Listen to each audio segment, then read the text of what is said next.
ciência. E o que eu fico mais triste é que enquanto tudo isso está acontecendo, as pessoas estão caminhando para um templo de pedra. Embora tenha lido 1000 vezes na Escritura que o templo somos nós, o Espírito habita em nós, sabendo que o Salvador derrubou aquele templo, que ele não tinha nem onde reclinar a cabeça, quanto mais uma casa, e que isso efetivamente não é casa do nosso Salvador. Assim as pessoas esquecem que só há um pastor, um só é o nosso pastor, e esse é o Salvador. As pessoas esquecem que só há um mediador entre o Criador e o homem, o Salvador homem, e vão atrás de líderes religiosos, vão atrás de pastores mentirosos, de pessoas que enganam os outros a troco de dinheiro, não lendo na própria Escritura que muitos seguiriam as suas dissoluções, pelos quais o caminho da verdade seria blasfemado.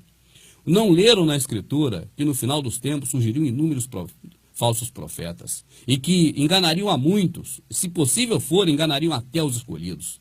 E aí fico triste porque muitos não são os escolhidos, porque estão se deixando enganar por essas pessoas. Não percebe que não são enganados os que estão no espiritismo, na Umbanda, na Quimbanda, em religiões esotéricas e outras religiões. Não, esses não estão enganados, esses sabem o que estão fazendo. Enganados são os que acham que estão servindo ao nosso Criador, mas servem ao homem. Que Criador é esse que fez o céu, a terra, fez toda essa maravilha e precisa do seu dinheiro para a obra dele continuar? Você não vê que isso não tem lógica?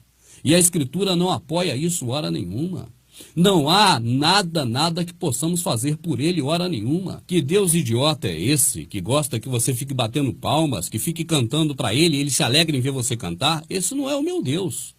E eu creio que também não deva ser o seu, porque o meu Criador, aquele que deixou escrito para mim como me conduzir na Escritura, ele diz que ele nunca folgou com essas coisas. O que ele quer é misericórdia, é o amor ao próximo. Naquele grande dia, ele vai perguntar assim: olha, eu tive fome e você me deu de comer? Eu tive sede e você me deu de beber? E você talvez dirá: não, mas eu estive na igreja, eu obedeci ao homem que você botou para poder eu obedecer, eu cumpri meus votos, eu dei o meu tudo, eu fiz o que eu podia lá pela igreja, eu fiz a sua obra, e ele dirá: apartai-vos de mim, maldito, que eu nunca vos conheci. Amado, o que você está servindo nesses locais não é o Criador. Essas coisas todas estão acontecendo, você está vendo que o fim está próximo. Do jeitinho que estava na Escritura está acontecendo. E nos templos, o que você ouve falar? Prosperidade, o amanhã vai ser melhor do que hoje, você vai ter sua casa, eu te revelo que teu emprego está surgindo.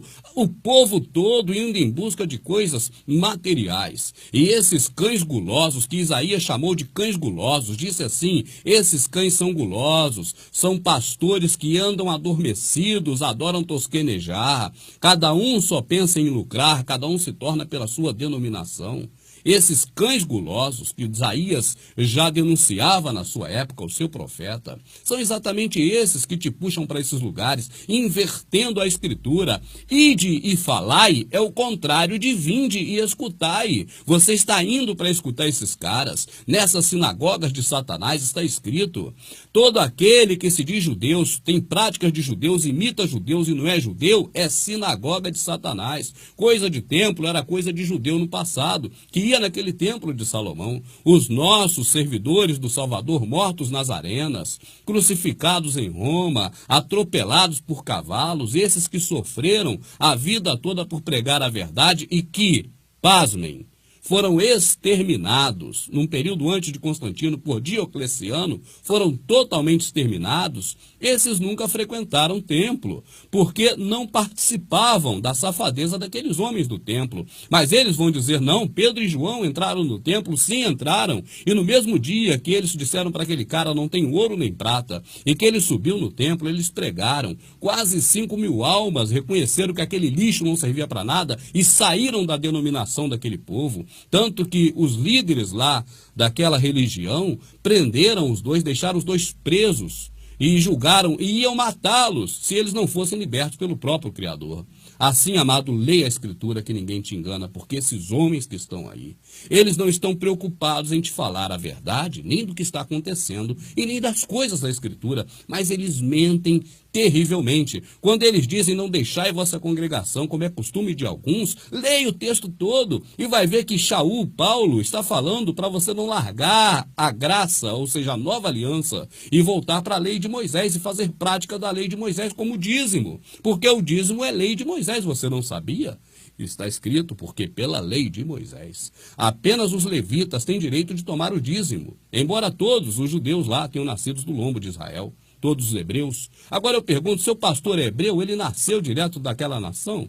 Ele é judeu, ele é alguma coisa disso? Somente os levitas tinham direito de tomar o dízimo segundo a lei de Moisés. Dízimo é lei de Moisés. Eu quero que um cachorro desse, um cão guloso desse, me mostre na Escritura onde que dízimo é dinheiro.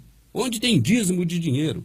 E o dízimo foi ordenado para o povo de Israel, para Israel, no período de Israel, até a vinda do Salvador. Quando o Salvador morreu, ele disse, o véu do templo se rasgou de alto a baixo e as pedras se fenderam.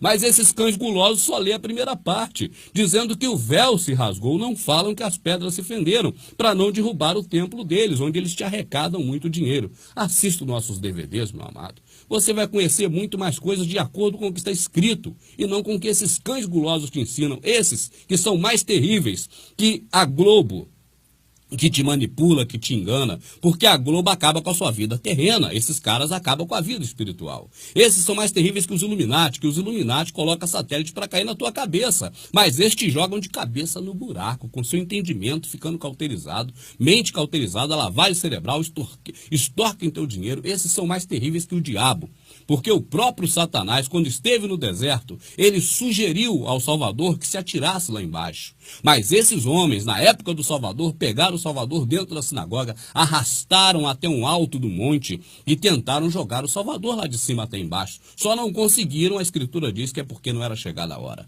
Assim eles demonstram que são piores que Satanás. Qualquer hora, quando eles caírem nas garras de Satanás, eu temo de saber o que Satanás fará com esses homens, porque eles têm mentido muito, colocado muito a culpa no Satanás e feito coisas piores do que os próprios Satanás.